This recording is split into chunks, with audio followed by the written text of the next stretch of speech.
Hello everyone and welcome back. I'm very happy to share with you my report of my Hawaiian vacation with my wife and kids. So in case you haven't been following along, this is actually leg 2 or possibly 3 of our YOLO trip. And for those of you asking how we're doing this, we sold our house in Idaho for a profit. We are living off a lot of that profit for the next few months. It's gonna be crazy. The first part of our trip was to the coast in the Pacific Northwest, all the way down to parts of the Northern California coast. After that, we spent about 10 days in Hawaii, and boy, was it fabulous. The first day was kind of awful, but that was just travel, and travel is always painful. I always tell my wife that I hate traveling, but I love to travel. Meaning I hate having to get there, but once I'm there, I love it. It took us something like 16 hours to get from our vacation rental in California to our vacation rental in Pahoa. Sorry, that's Pahoa. I can never get Hawaiian names correct. It was amazingly humid there. Like the second we got off the plane, we were dripping with sweat.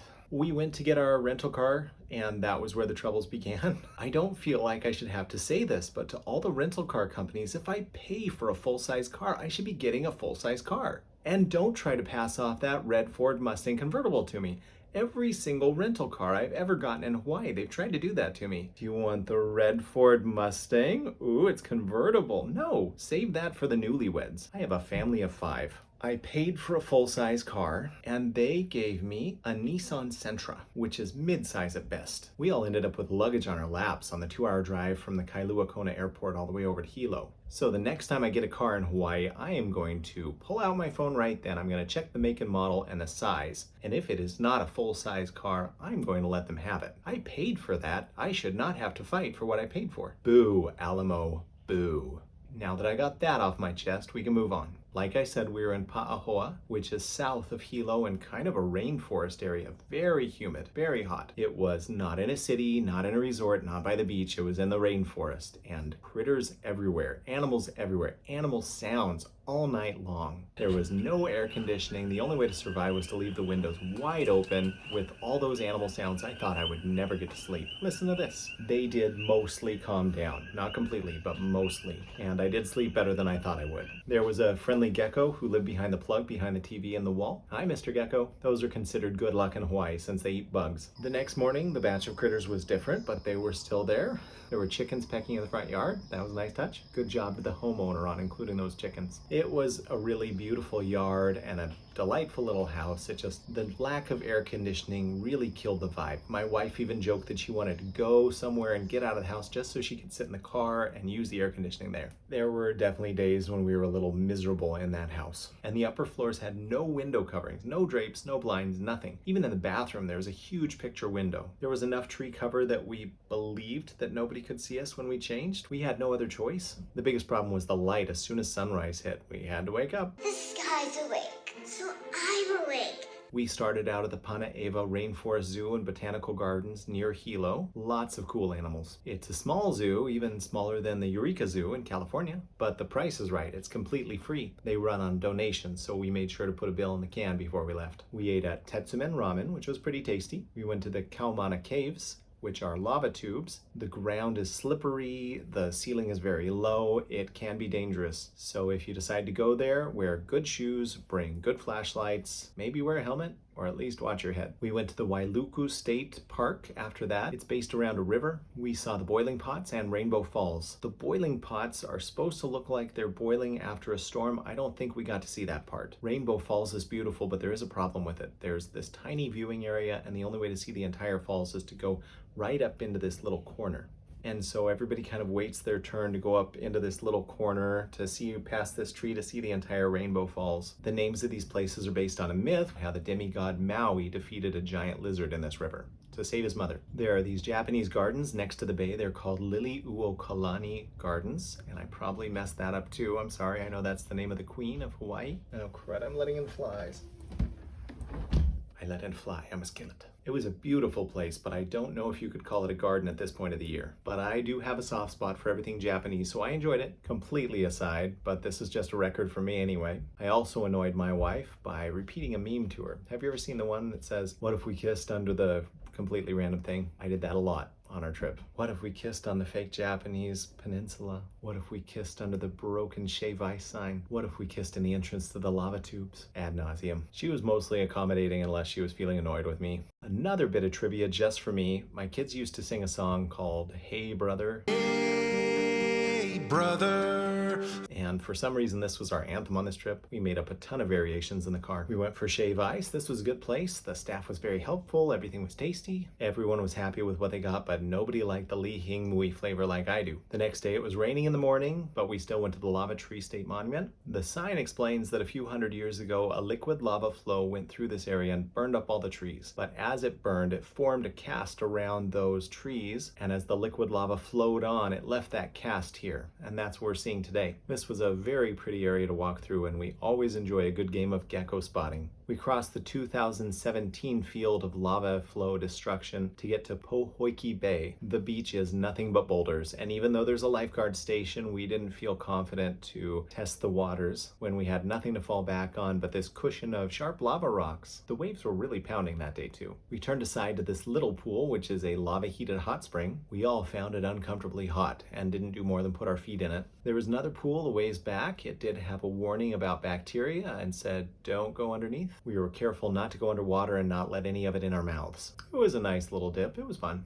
A random tide pool on the side of the road caught our attention and we had to stop and dip our feet in it. Don't worry, there were no little critters on the bottom for us to step on. There were these tiny crabs that blended in perfectly with the basalt rock, and they would leap from rock to rock. Unfortunately, I never got that on video. We watched minnows swimming around, and we even saw an eel poke its little head out from under a rock. It was probably only this big. Our kids bet each other that they couldn't catch a fish, and after about 20 minutes, my middle child brought back, hands cupped, and the tiniest little minnow I've ever seen. It was less than a centimeter long and about as thick as an eyelash. Still, it won them $3. Traveling back on this curvy road, there was a tiny parking lot, and at the bottom was Kehena Beach. All my wife could remember was that Kehena Beach was a black sand beach. We had to stop and see it. This is a story we're going to tell forever. We went down this rocky little path to the beach, and it was beautiful, as all Hawaiian beaches are. Black sand, lots of gravel. We stood at the water and looked at this rainbow off on the horizon. Very pretty. And I kind of turned and looked and said, that girl's not wearing a swimsuit. That's a cover-up. I wonder if she realizes that it's see-through. And then I turned this way, and there was a woman walking towards us, and she just smiled friendly-like, and I smiled back, and I said, no, she is.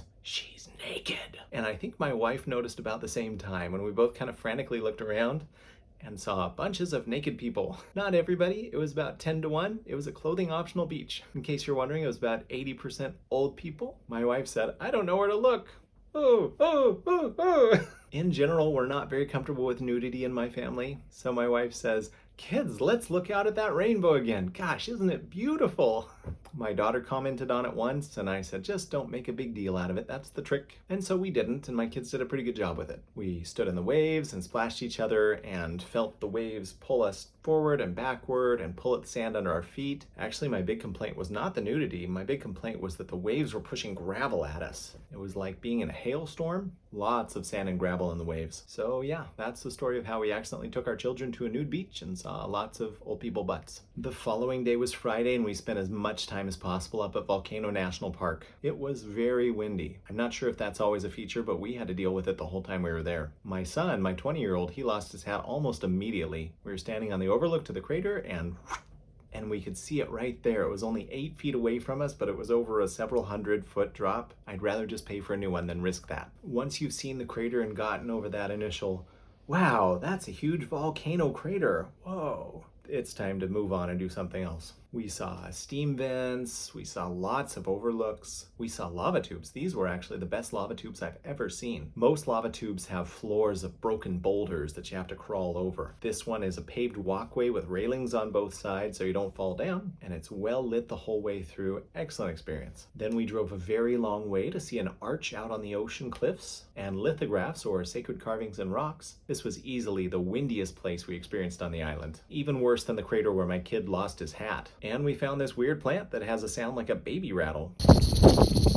Kind of cool, right? A friend recommended a trip to some botanical gardens, and we chose the wrong ones. We went to a botanical garden on the campus of the university in Hilo. It was only about a quarter acre, and the emphasis was on palm trees. There were lots of plants, but not quite the diversity or the beauty we were hoping for. And the last thing we did was go to Richardson's Beach Park. It was a fun place to play in the water, but it wasn't anything to scream about in terms of snorkeling. The water was cold and cloudy, and there was really nothing to see. It's completely possible that we went to the wrong part of Richardson's Beach Park in order to snorkel. Maybe the good snorkeling was just around the corner? I don't know. I get lost easily and can be kind of an idiot, so it's very possible. This place was not a place where you can spend a relaxing day in the water. Like I said, it was cold, it was cloudy, there was a strong current, and there were lava rocks at the entrance or exit, and those are just hard to maneuver over. So while it wasn't my favorite place to swim in Hawaii, it's Hawaii. It's still fun to swim there. So that's how we wrapped up 5 nights in Pahaoa on the Hilo side of the island. If I had to do it over, I would make sure that I get air conditioning in the house that I rent. That's it for the Hilo side of the island. Next up was Kailua Kona. We started out the week with a drive from Hilo to Kailua Kona along the bottom part of the island. We stopped at Punalu'u Bakery, which is the southernmost bakery in the United States. They make some pretty good malasadas. Those are the Portuguese-style donuts you might remember from one of my other videos. We decided we would each have one, and we sat on the patio and we ate one malasada each. And then we said, we need another one for the road. They were that good. We stayed at a Wyndham resort in Kailua Kona, and although it was smaller, the air conditioning made up for any flaws. The next day, we went to Kahalu'u Beach for snorkeling. The tide was pretty high, and it threatened to push people into the rocks. The lifeguard kept up a steady stream of bullhorn warnings to everybody. Stay away from the rocks. You might want to reschedule this activity for a safer day. Please stay close to the shore. Even so, it was some of the most amazing snorkeling. It was the first time I'd ever seen sea turtles. They were smaller, only about that big. I mean, that's still huge, right? Sea turtles are protected by law and you have to stay at least 10 feet away from them. That was our plan until a wave washed us to one. I could have reached out and grabbed both sides of his shell if I wanted to. I mean, if I was a turtle grabber, which I'm not. When that happened, though, I just started paddling backwards and trying to get away from it. But still, amazing experience to be that close to a sea turtle, even if we shouldn't have been. My 10-year-old daughter and I were holding hands so I could keep track of her, and we got dragged over these rocks. We only had about 2 feet of clearance, and then we only had 1 foot of clearance, and then we had 6 inches of clearance, and then we were bumping along on top of them, and I was yelling at her to sit on her bottom because you'd get hurt less on your bottom than on your knees and hands. She thought I was the one dragging her over the rocks, and her little feelings were hurt, and so were all the bruised portions of us. We made up a system of hand squeezes to communicate next time. It worked better, but this time was kind of painful. Yeah, you think you can get out of a situation like that, but the ocean's just too powerful. I'm a really strong swimmer and there was nothing I could do. When the ocean pushes you around, there's no fighting it. We cooled off later that afternoon at Gecko Girlz Shave Ice. It was very tasty, but a little bit more than I usually like to pay for shave ice. Still, it was very creative. One of my children asked for something named after the Kilauea volcano and got just a mountain of shave ice and colors of fire. This was already a really busy day for us, but it didn't stop there. My middle child and I went on a manta ray night snorkel. They took us out on a boat, but it was very close to shore. From there, we swam out to a long raft with handles on the side and lights mounted underneath. The lights attract plankton, which is food for manta rays. The manta rays have been conditioned to know that there's going to be food wherever there are lights. So we were hanging from the raft with pool noodles under our feet to keep us level for probably a good hour and a half. There were not manta rays visible the entire time, but when they would show up, holy cow. You'd see them swim up from below and think, wow, a manta ray, those are pretty. And then they'd come up right next to you and they are the size of a king-size mattress. They're inches away from you and their wingtips are hitting you in the stomach as they pass by. They're that close. Touching them was expressly forbidden, but I felt like I could have reached out and grabbed one and taken a ride. The tour directors told us the manta rays are attracted by vibration, by singing, and so they told us to hum if we wanted them to come. I took that seriously. I hummed everything I could think of. Les Miserables, I hummed Taylor Swift and Sabrina Carpenter, who my wife's been listening to lately. I hummed Disney songs. I hummed Maroon 5. I hummed Panic at the Disco. I hummed Fall Out Boy. I hummed children's songs. I was putting on a regular concert down there. Anything you can think of, I probably hummed it. And it seemed to help. At least it seemed to me that when I was humming, the manta rays showed up, and when I stopped humming, they went away. Yes, it was all thanks to me. but that could be completely unrelated. Maybe they just told us to hum to keep us busy. The next day we returned to Kahalu'u Beach and tried snorkeling again, this time at low tide. There is a nice wave break about 200 yards out, and the tide was lower and the waves didn't reach the beach, and the water was very calm. It felt so much safer to be out in the water. There were unfortunately no turtles in the water that day, but it was still the best day snorkeling I've ever seen. So many fish, and I was glad to have my daughter there because she had a wonderful experience snorkeling that day. So as I said, we had worked out a system of hand squeezes this day. 1 squeeze meant, look at that, I want to show you something. 3 squeezes meant, let's go that way instead, and we'd point the way we wanted to go and we'd start swimming. 1 jerk towards the surface meant, I want to go up to the surface, and 3 jerks meant, this is dangerous, let's get out of here. I did use that one once when the current was very strong. I wish I had had this the first time we went out, because this would have led to fewer hurt feelings and fewer hurt bottoms. Also, unrelated, we wanted to go out near that wave break and see what lived out there. Problem was, there was a strong current pushing us towards the shore, and the only way I could take her out there was by turning into a human motorboat. Once we got out there, there were these huge, beautiful brain coral, 5, 6, 7 feet across. So in summary, Puʻuhonua Beach at low tide is very interesting, very calm, very safe, and tons of cool fish to see. Great snorkeling at that time. Next, we went to Punalu'u Bake. Did I get that right? Probably not. It's a national park. It's also called the City of Refuge. It's a little south of Kailua Kona. Puʻuhonua. Yeah, I know I butchered that pronunciation. I didn't get the history of this place, but it was a sacred site for Hawaiians, and it's still set up like it was back in the day. And it was very easy to imagine the first time white people interacted with Hawaiian natives at a place possibly a lot like this. On Wednesday, we stopped and walked around, which is a swap meet or flea market feeling place. We bought a t-shirt and a patch to put on my hat and a meal and some snow cones that were pretending to be shave ice and some fruit. We tried dragon fruit and star fruit. Dragon fruit tastes kind of like a melon plus a kiwi if you've never had it. And a star fruit we thought tasted kind of like a citrus fruit but with the texture of a pea pod. It wasn't my favorite. We bought 2, we ate 1. We went to another national park called Kaloko-Honokohau. I got that so wrong, I'm so sorry. Kaloko-Honokohau? Yeah, north of Kailua Kona. We went too late to really enjoy it. They didn't charge us for parking, but they told us they were going to close the main gate in just a few minutes and we'd be trapped inside if we didn't leave. They did tell us where we could go to see the park without having to go through the front gate though, so we did that. And very quickly we realized we should be wearing our swimsuit to enjoy this park. Everybody was having so much fun on the beach. So we looked around until we couldn't stand it anymore and then we left. That night, my wife and I went to the Outrigger Hotel to the south of Kailua Kona. It's actually off this point that all the manta ray excursions happen. The Outrigger Hotel has a bar with outside seating so you can look down on the water at night. You might be thinking it's too dark to see anything, but the Outrigger Hotel has a powerful spotlight that they shine on the water. And just like the boats, that attracts plankton and that attracts the manta rays. It was still cool to see the manta rays, even though they weren't right up in your face and amazing like it was on the boat tour. So that was a fun way to spend the last hour of our night. Our last full day on the island, we went to Hapuna Beach, which charges by the vehicle and per person, so we ended up paying $35 for our carload of 5 people. When we first arrived, there are no waves, so we just played in the water. By the time we left, there were some nice little waves for some amateur boogie boarding. We had a lot of fun. Everyone laughed and had a great time. When we were all done, we gave our boards away to another little family on the beach and asked them to please pass them on, just so the boards didn't end up in the dumpster after only 1 use. I'd give it 2 thumbs up. The only problem was the sand was so fine and I was still cleaning it out of my ears for a week after leaving that place. We finished the night at Scandinavian Shave Ice.